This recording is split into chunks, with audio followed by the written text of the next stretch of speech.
She's never going to like you for the shit you have or do. Get this shit into your head. She's never going to like you for your fucking hobbies or the fancy shit you supply her with. Never. It's not going to happen. You think, oh, I have this business. Girls don't give a shit. She gives a shit a little bit. The right ones will find it a little bit impressive.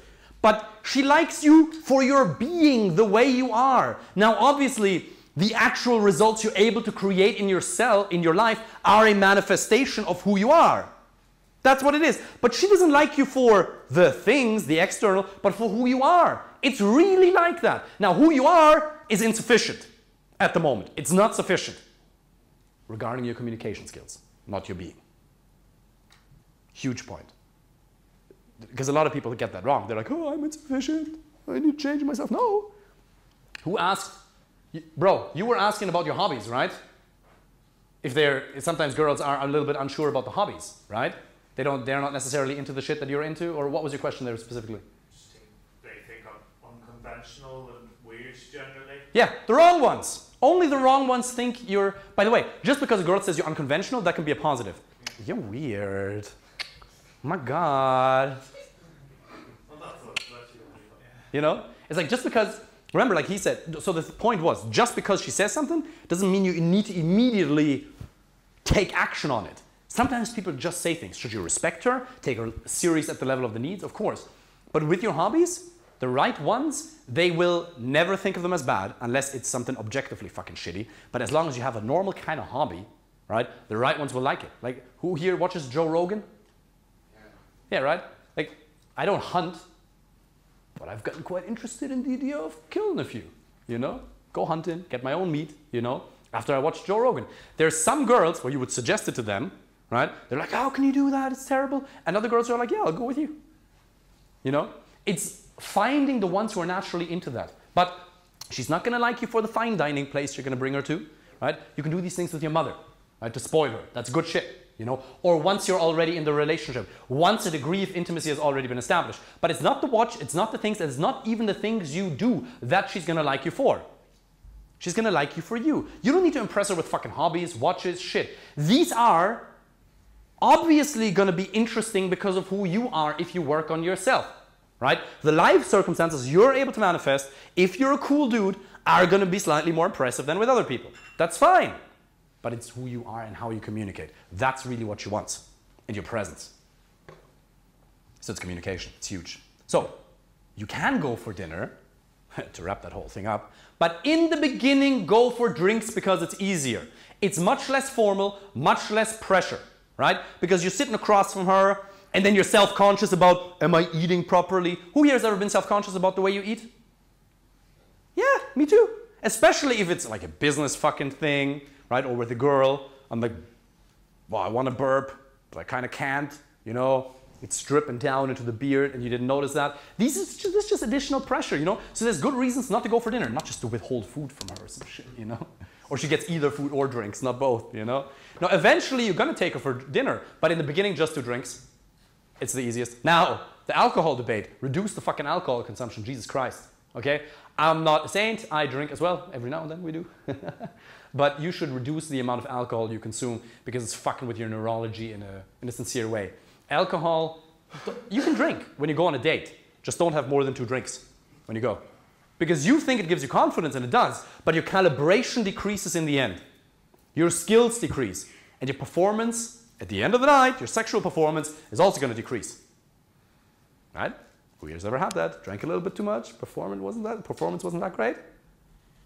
Ah, come on, fuck's sake. Yeah, exactly. It's like everybody's raising their hands and they're like, is he asking me whether I failed sexually or not? You know? So, do drinks, not dinner. Suggest a concrete time and place. A lot of guys don't do that. I've interviewed plenty of girls that I've had sex with, and I've asked them, what do you prefer? When you're on the dating app or after you met the guy in real life, you got the number, what do you prefer? Do you prefer it if he asks you what you want to do or if he suggests a concrete time and place, suggests, not imposes? 9 out of 10 say, I want him to suggest a fucking plan. A lot of guys ask, it's like, so what would you like to do? Because you're a nice person. You're a good fucking person. You want her to feel included in the plan making. What you forget, and I'm not going to talk about leadership today, right? Leadership is huge. What does it mean to be a leader in a relationship, and what does it not mean, right? It doesn't mean telling her what to do, right? There's a lot that goes into that. But it doesn't mean telling her what to do. It never means punishing her, yelling at her, being physically violent, all these outdated concepts. No.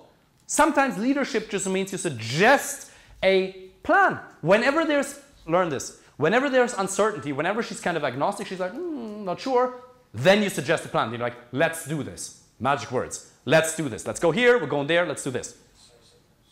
Sorry? Be decisive. Yeah, exactly. Being decisive, leading. She wants that. She wants you to be a man. If she didn't want to be with a man, she'd be with a girl.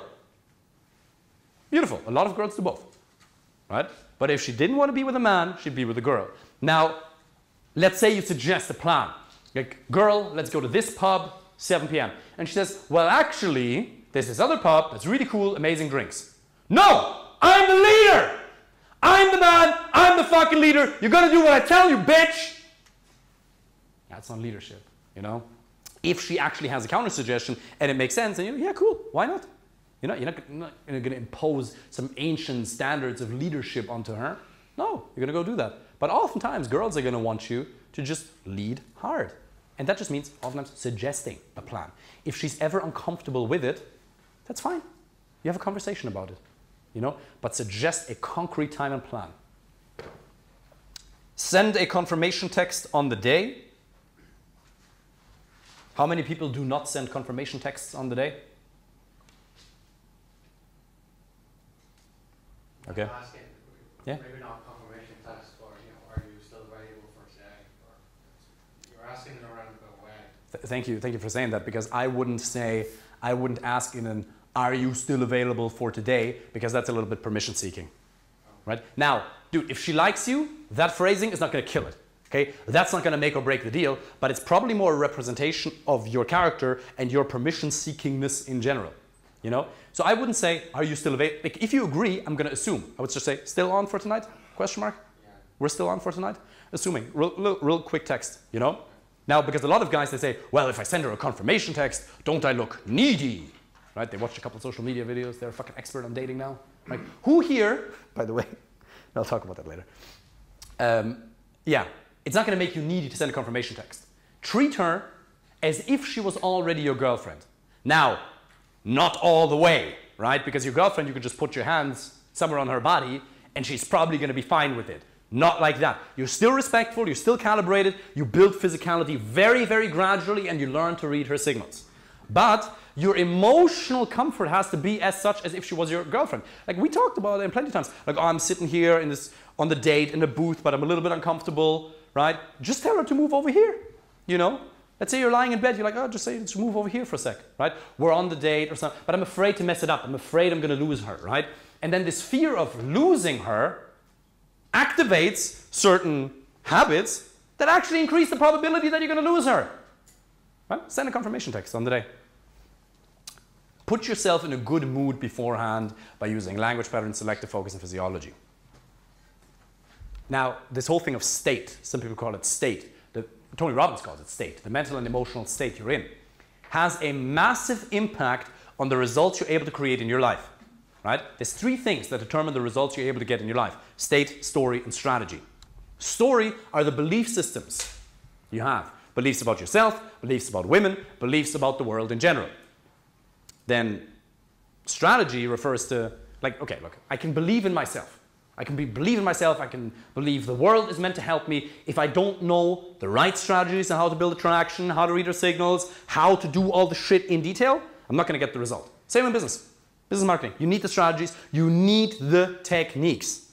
Now, just those, if you just have them, but you don't believe in yourself, it's not going to work. Now, there's also state. You can have the right strategies, you can believe in yourself. If you feel shit, if you feel insecure, if your mental and emotional state is one of insecurity, you're not going to have a good time. And she's not going to have a good time because there is something called mirror neurons. Right? I don't know in depth what it means, but basically what it refers to is women pick up on your mental and emotional state.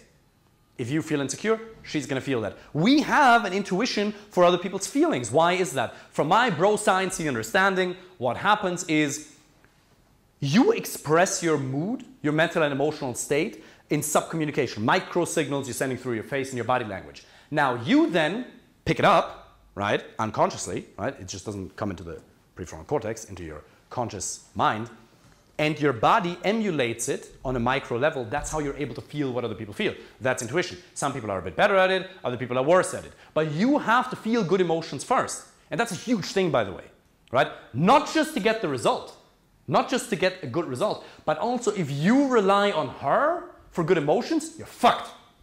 You have to be able to put yourself in a good emotional state, in a resourceful state, into a fun state. You got to learn to create joy, fun, laughter, positivity from within yourself. You can't rely on her. If you rely on her to feel good on the date, no. You got to assume the burden of the conversation. You got to make it happen. You got to bring the positivity because then she's going to react to it if there's rapport. Right? And rapport is partially dependent on, do you guys know the word rapport? Okay. Connection. Right? There's rapport, she trusts you, that kind of thing. If that's there, then whoever has a stronger mental and emotional state is going to successfully invite the other one into his or her world, right? If I'm with a friend and we both like each other and we respect each other and I'm more certain of my point, most likely I'm going to be able to convince him, right? Now, sometimes people win based on facts, right? But let's say it's not factual or the facts are unknown, right? To an extent where uncertainty prevails, and then you could go either way. In those situations, certainty is super important. How many guys go on dates with girls and they tell the joke to make her laugh? They say the thing in the hope to get a good reaction. Who here goes on the date and hopes he's going to get a good reaction from the girl? Yeah, of course. We want a good reaction from her. That's natural. But it cannot be your primary modus operandi. Right? You're going to make yourself feel good. You're going to draw validation from yourself. You're going to validate yourself. You're going to say, what I have to say is valuable because I'm a valuable dude. And that doesn't make a lot of sense, right? That's an argument from authority. It's a logical fallacy, technically, right? In a business context, not the person who has status or authority should be the one who's right, but you're going to evaluate each argument based on its own merits. But that's not the same in dating, right? That's the next point. Logic versus emotions. Dating is not a logical context. You're never going to be able to convince her by going up to the date, writing a pros and cons list and say, these are all the reasons why we should have sex tonight. I think we won't make beautiful ginger babies. Do you agree? Handshake? Ah. You know, it's not going to happen. You're not going to logically convince her to have sex with you. You're not going to logically convince her to become your wife or life partner. She has to feel the emotions. Therefore, it's okay to have a delusional degree of self-confidence. That doesn't mean that you're not calibrated. That doesn't mean that you're not respectful. That doesn't mean that you're not empathetic. But you just have to believe in yourself. So building confidence, that's one of the main fucking things that I teach in the coaching program, right? It's super, super important. But one of the things you got to keep in mind is allow yourself to choose confidence, right? Think about this. We are monkeys on a blue rock flying through space. Okay? If you zoom out in your mind from Earth right now, you go into the galaxies and you look down upon us, how insignificant are we? We're pretty fucking insignificant, right? You have to believe that you're the most important person in the world and super insignificant at the same time, right? It's good to balance both of those conflicting paradigms in your head at the same time. If you zoom out and you look at yourself from far, from Jupiter or Saturn, does it really matter whether you walk through life confident or insecure? Do you think Saturn or Jupiter or Elon Musk on Mars cares whether you walk through life confident or insecure? Right? And a lot of people are like, well, but confidence, it just doesn't feel authentic, right? We're just the way I am. That's how I am. Really? When did you define yourself? Right? You choose. You get to choose whether you want to play life in a confident way or an insecure way. That's a choice. It's really a fucking choice. Whether you're going to live insecurely. Do I have any right to be as confident as I am? No, it's a choice. You don't need to wait for my permission or for the girl's permission or for your parents' permission to choose confidence as the way you're going to operate in this world. And you train it. It's a habit. Confidence is a mental and emotional state you inhabit, but you choose it, right? Isn't life? And confidence doesn't mean I'm confident and you're not. It means I'm going to dominate you. That's power. It's not power. It's not me over you. I'm confident so I can get you to do what I want to do. No, it's I want to be super confident, but I want you to be the same. Because I want to be able to have a relationship on eye level. Any good relationship is on eye level, right? Now, our people, for example, in a coaching program, like I have an expertise, right? So there is authority that comes from competence, but it's not about power. It's not about dominating somebody else, right? You want to lift people up, right? But wouldn't the world be a better place if we were all a little more confident? How many wars have been started out of insecurities? Now, okay, there's probably a lot of factors that go into that, but what makes people, what's absolutely true, and psychologists agree, what makes people make bad decisions is fear. Fear gets you to either attack other people, pull back, or it paralyzes you. Fear is huge. You've missed out on countless opportunities in your life because you let fear dominate your life. And just because you feel fear doesn't mean you shouldn't do it. Right? You have to understand this thing about fear. If you only take one thing away from tonight, let it be this, okay? Fear, Jordan Peterson writes about that in Maps of Meaning, I believe. Fear operates a little bit like invisible walls. What's this mental illness called where somebody only wants to stay in their house? Agoraphobia, right? I believe that's what it's called. Agoraphobia. Thank you very much. So Jordan Peterson talks about that in great depth in one of his books, and he says people who develop agoraphobia, thank you, they don't just from one day to the other wake up and are like, not going to leave anymore, that's good, going to be jerking off for the next 12 years in my bed with the lights dimmed. No. What happens is there is something in their life that's off, could be financial, could be with relationships, there's something structural, either inside or outside, because it's always a combination of both, inside and outside, and then they might go, someday something's going on, they have had a little bit of anxiety, there was a buildup of cortisol in their brain, and they go to a shopping mall and boom, panic attack. And I'm not going to ask you to raise your hands now because that's a very sensitive subject, but if you've ever had a panic attack, it's the worst experience in your whole life. You think you've had a panic attack, but unless you've had a real one, where you're like, a real one? I've had it when I was with my ex. It's terrible. It paralyzes you. It's the worst thing in the whole world. Worst thing I've ever experienced in my whole life. And I've been in a whole lot of fucking physical pain. Doesn't come close. Doesn't come close. So this person might go to a shopping mall, have a panic attack. They're like, oh shit, I never want to go back there now because something triggered it in that environment, so I don't want to feel that anymore, so they don't go to the mall. And then they have another one at the petrol station. Oh shit, then they can't go there anymore. And so they retract, they retract, they retract, they retract. And at some point, they're confined to their wall, or their fucking house. You know, that's how it develops. And that may not be 100% accurate, but that's the way I understood it from Jordan Peterson's book. And that's also the way I've learned it from other psychologists in Germany. Now, the thing is, you have choice. When you feel the fear, when you feel the first nervousness of like, okay, panic attack hits. Now, the next time you're about to go to the mall, you feel fear, you're like, oh, I don't want to go there. Same thing, you want to approach the girl, you're like, oh, there's an invisible wall. Every time you let fear dominate your actions, the wall strengthens. You can decide to face that wall, boom, and go through. It's one of the most important meta principles of your entire fucking life. This whole thing, fear comes, action. You can make it a meta habit to feel anxiety, forward. Feel anxiety, forward. Doesn't mean you attack people, but circumstances, the challenge. I'm not going to let fear put me in a position of retreat or paralysis. Attack. That's the way you destroy fear. Also like this. There's many, many different ways of building confidence and reducing fear at an emotional and cognitive level, but that's also the fucking decision you make. I'm afraid to do this. I'm going to fucking do it. Now, it doesn't mean you're going to jump off the fucking cliff if you're not supposed to jump. Sometimes fear makes sense, of course. But oftentimes it fucking limits you and it makes your life really not worth living anymore. And those aren't bad people. Nobody fucking told them that they could change it. When I was lying there in the fucking bed, paralyzed by the fear, and I didn't know where it was coming from, I can move my body, I can change my focus, my inner dialogue and my physiology, and I can change my state. When you're paralyzed with fear and anxiety, you can get the fuck out of that by changing your body, by attacking it, what you're afraid of. And then obviously, you're going to change the structure of your life because there's components. What's causing it, right? Oftentimes, a lack of social connection. Then finances, health. there's things that create that, right? Little things. So you do work in the real world. You work in the real world and you design your life in a way where it provides the most amount of happiness possible. I love Jordan Peterson. Who here knows Jordan Peterson?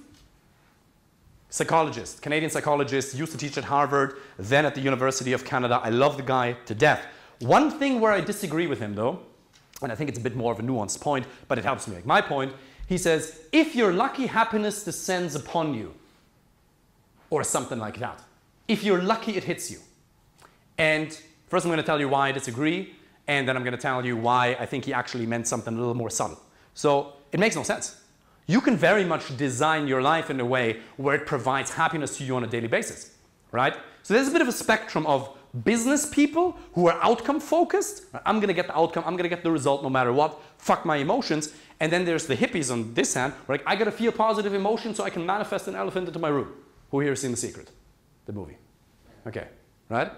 Like, I got to feel good to be in the vortex, otherwise my life goes to shit if I don't feel good, you know? So that's a bit of a balance. And well, where are we, right? Where are we going to be? Well, it's probably a combination of both. You have to get the result, but you also have to take care of your own emotions. That's super, super important. So it's not just that happiness descends upon you if you're lucky. You can find a girlfriend and a life partner who brings happiness into your life every single fucking day because she's legitimately excited to be with you. I was in a relationship with a woman who didn't actually like me. She didn't really like me the way I was.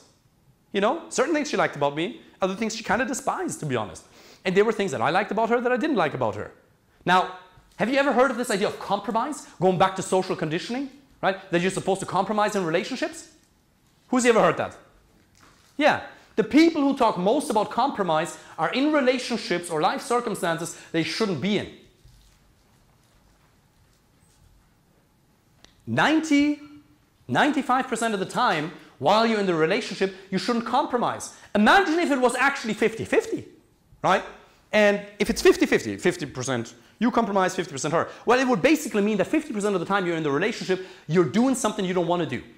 You're doing activities that she likes to do, but you don't enjoy. No, just find somebody who naturally enjoys the shit that you do, and you have compatibility from a personality perspective, intelligence, as well as looks. You can't get 10 out of 10, but you get 9, 9, 9, 9. What about like activities like you could bounce off on her activities that she does, you could like, and then activities that you do, she could like. Mm-hmm. So, you don't know till you try them. yeah, good point. So I would always just, so gut feeling is really good, right?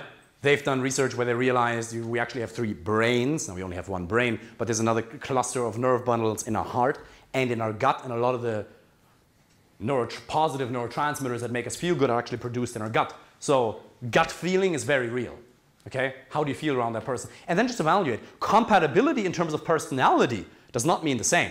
Fernanda and I are not the same. You may have seen that. I'm very much over the top, loud. My emotions are a bit more up and down. Her, she's just steady, happy. Like, I need to go to the gym to be happy, right? It balances me. Thank you. She doesn't. She's just, I'm happy. Happy out, you know? She just has this dopamine and serotonin button in her head pressed a little bit more than me. That's compatibility. Now, the mainstream says opposites attract. Horseshit, okay? Now, that's in certain things with personality. Personality there.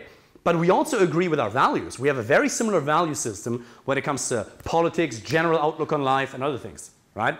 So values you should be very much aligned on. Understand what are your core values, what are must-haves, what are nice-to-haves, what are deal breakers, okay? Compatibility doesn't always mean the same, but oftentimes it does. If she doesn't like sports and you love sports, fuck that. If she loves sports and you genuinely, yeah, you're gonna do your fitness because you know you have to, but you're just much more into mental activities, well, that's probably also not right for you, you know? It doesn't always mean the same, but sometimes it does. Cool. Yeah, then you gotta learn to communicate your personality authentically and effectively, right? You gotta learn how to never run out of things to say, and you gotta remove the filters from your communication. We were talking about that, right? You may be a little bit too agreeable on the first date, right? Yeah, you lose the right girls. A lot of you are trying to be like lukewarm water. Nobody hates lukewarm water. Nobody loves lukewarm water, right? You wanna be able to get to a point where the wrong ones hate you and the right ones love you. And you do that by just communicating the thoughts you already have in your fucking head. Who here has some beliefs that you probably not going to share tonight, and that I won't ask you to share, that are politically not correct. Politically correct, bro, in the back? I'm not sure. No worries, bro. Now you do. Everybody does. No, but you have some strong opinions and you have some beliefs that if you communicated them clearly and strongly on the first date while paying attention to attraction building and all that jazz, you would lose a lot of girls. We all have them. Now you're afraid to do that because you think communication means I gotta get the girls to like me. No, it means getting the right ones to like you. Right? You're like Moses parting the Red Sea. The wrong ones will hate you, the right ones will really love you. It does you no good to get the girls to like you. Getting girls to like you doesn't do anything for you. A girl has never jumped into bed or into a relationship with a guy because she liked him. Right? And I'm referring to intensity, right? To the degree to which she likes him. Love being much more. But you can only get girls to love you if you're on a date, and there's many, many, many different ways. But one of the ways to say is just, I hate it when guys this. I love it when girls this. I hate, I love. Once you start using these words more on dates, you express a strong opinion, therefore you come across more confident, and you have a pre-qualification mechanism on the date right then and there. Because you'll be able to see, okay, does she actually agree or not? Now, some of you are going to say, well, I'm actually a bit more emotionally mellow. I don't feel things that strong. Some things I love, I hate, but more like and dislike. Well, use the words anyway, because if your emotional state was a little more intense, then you'd feel it. Are there things you hate in this life? Okay? Terrorist groups, perhaps? Violence against people? Something you should hate, right? Communicate the things, right? What do you hate? For example, right? Well, some of my American clients, some of them like Trump, some of them hate him. It's not my place to impose my political views on you. My job is to help you find somebody who believes the same thing, right? And some of you might say, nobody should believe in Trump. Okay, not my point of view, not my place to judge, right? But for example, if you hate Trump, put that on your fucking Tinder bio. If you love him, put that in there. Because you're immediately eliminating a shit ton of options that you wouldn't be in a relationship with anyway. That's the difference between the shit that I do and a lot of the pickup artists. If you just want to bang, lie, manipulate, I don't think that's good. Don't do that, right? Even then there's better ways to do that, because even if you just want to have sex, the sex is better if you have an actual connection with the person, right? But if you want a serious relationship, stop being so fucking ashamed of your honest opinions and communicate them on the date, because only the wrong ones will lose attraction for you.